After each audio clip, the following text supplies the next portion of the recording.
blame game over Kamala Harris's loss continues, but the money game that helped catapult Donald Trump into the White House again has got a little less attention. All told, $16 billion have been shelled out during the 2024 federal election cycle, and that's not including the dark money spent in the shadows that we may never know about. Writer David Sirota penned a piece titled Election 2024, How Billionaire Avengers Destroyed Democracy, in which he does a deep dive on how big money influenced the election on both sides. In the piece, he writes, quote, just a few years after Bernie Sanders' billionaire-bashing campaign almost won him the Democratic Party's nomination, billionaires didn't just quietly donate from the shadows, they dumped unprecedented amounts of cash into the election, and some of them deliberately jumped into the spotlight, turning billionaire status into a proud credential cheered on by both parties' fans. Here to talk about how big money played a big role in 2024 is David Sirota, founder, owner, and editor-in-chief of The Lever. David, thank you for joining us. Thanks for having me. All right, so let's start with a sort of 10,000-foot view. Both campaigns embracing the help of billionaires. You've got Mark Cuban and Reid Hoffman on Kamala Harris's side. You've got Elon Musk, Bill Ackman supporting Donald Trump. What was the big impact that these guys had on the race? I mean, we know Elon Musk was funding America PAC, for example, which ran a significant portion of Trump's ground game. And moving forward into the transition with Trump, what impact could they have on the administration? Well, I think we have to recognize that the 2024 election was different in the sense that we saw billionaires not just fund the election, both sides, from the shadows. We've gotten used to that, I think, in the post-Citizens United era. But billionaires were really centered in the campaign as central characters in the campaign. Elon Musk on stage with Donald Trump at rallies being the most obvious example of that. But you mentioned Mark Cuban. Mark Cuban being the primary television surrogate for the Kamala Harris campaign. Other billionaire donors on the Democratic side making public demands of the Kamala Harris campaign, saying that if she wins, she should fire FTC Chair Lina Khan. So this was really, in a sense, a coming out party for billionaires as political actors, no longer operating in the shadows, and making specific policy demands. And as we now move forward into the Trump administration, the biggest questions of all will revolve around what those billionaires are getting in return for their investment. I think we have to see this all as an investment, and these people are looking for returns on their investment. Elon Musk is another, again, a good example.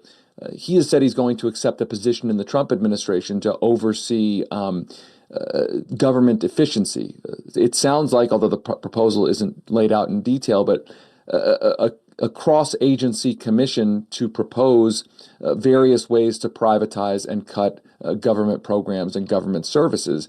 And Elon Musk simultaneously has massive investments in companies that are large government contractors. So overseeing the government effort to potentially privatize government services while having an ownership stake in companies that could benefit from that, that gives you one example of what we may see as a return on Elon Musk's investment. Now multiply that across the many billionaires who were investors in Donald Trump's campaign, and you see what we're living in right now is a situation where the democracy really is quite literally for sale. And to that point, David, I was listening to a separate podcast interview with Senator Sanders. I think it was actually conducted a little bit before the election. But he was referring, as he is often prone to an increasingly oligarchical level of involvement here, where actually exceptionally wealthy people can get both major parties, in a sense, to drive their agenda. And Sanders' argument was we're accustomed to hearing words like oligarchy about perhaps Russia and the people around Vladimir Putin, but there's a resistance to using that term when it comes to American politics. Do you think that's an appropriate term now to be using about our political culture? I absolutely do. I think it doesn't get more direct than billionaires investing in the political leadership of the country and being in a position to then benefit from those investments. There is a democratic patina to this, small d democratic patina. We have elections, but elections where the campaign finance laws have been gutted, where there's no public financing of candidates so that they can run for office without accepting effectively the legalized bribes that they need to have the resources to run for office. Again, there's a patina of democracy here, but it really is operating as an oligarchy. And now with Trump, as we reported at the Lever, the chief law enforcement officer that is supposed to be overseeing the anti-corruption laws, the anti-conflict of interest laws on the books, that job has been held open by the Republicans in the Senate so that Trump can now fill the job with somebody that's his hand-picked selection. And what's important about this is Donald Trump will effectively get to choose his own anti-corruption regulator, sort of the last line of defense to make sure that the conflicts of interests don't get so egregious. Trump will be able to pick that regulator if this holds, if the Republicans use the lame duck session to hold that position open, so that potentially a person will be in that office who can waive the anti-corruption laws, who can not enforce the anti-conflict of interest laws to allow even more of a billionaire and corporate capture of the next administration. What do you make of Vice President Kamala Harris abandoning her previous pledge to avoid getting funding from dark money sources? Do you think that she would have performed better with the progressive base if she had stuck to that pledge rather than pulling in $1 billion just to her campaign, plus perhaps even more through her political action committees? Well, look, I understand the argument that in the current way the system is set up, neither party really can unilaterally disarm. The game is the way the game is now, structurally. And so there's every expectation that the players are going to play in that system and try to maximize what they can in that system.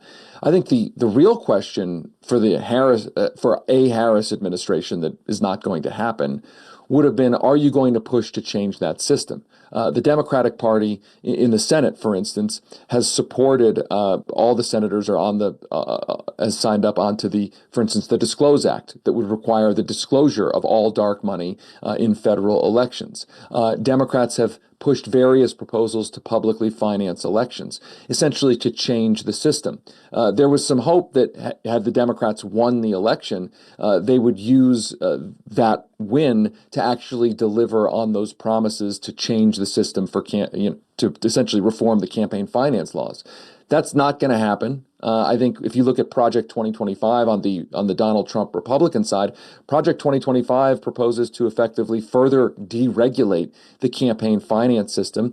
And of course, the Trump-packed Supreme Court and judiciary has been working to further deregulate the campaign finance system. Again, as we reported at the Lever, J.D. Vance is right now pushing a lawsuit in the courts, has been pushing a lawsuit to essentially bring some of the remaining weak campaign finance laws up to the Supreme Court, potentially to get those taken off the books for a fully deregulated campaign finance system that would make it even easier for corporations and big money donors to flood the election system with money, and again, money with an expectation of legislative favors. And David, just very briefly, because we only have about 30 seconds or so left, when you look at this picture and 4 years more of this lack of regulation or lack of change about the influence of big money like this, do people like you, who I think rightly are critical of that influence, do you feel,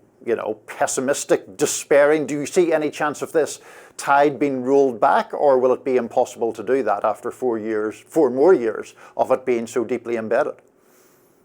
Well, look, I think it's a very dark moment for those who want to see a better campaign finance system, a cleaner government, a government where money is not so determinative of political and legislative outcomes. However, I am old enough to remember, for instance, John McCain's presidential campaign in 1999 and 2000, where he centered a demand for a reform of the system in that campaign, which ultimately resulted in real campaign finance reforms. They weren't perfect, but it certainly centered that. And so I think there's a chance that if things get even worse than they are right now, it ups the potential for a public backlash that can create some real change. I mean, you can call me an unrealistic optimist, but there is an ebb and flow here in American history, and there is a pendulum swing, and I guess we're gonna test the limits of that in the next 4 years. David Sirota, editor-in-chief of The Lever, thank you for joining us today on Rising. Thank you. Thanks for having me.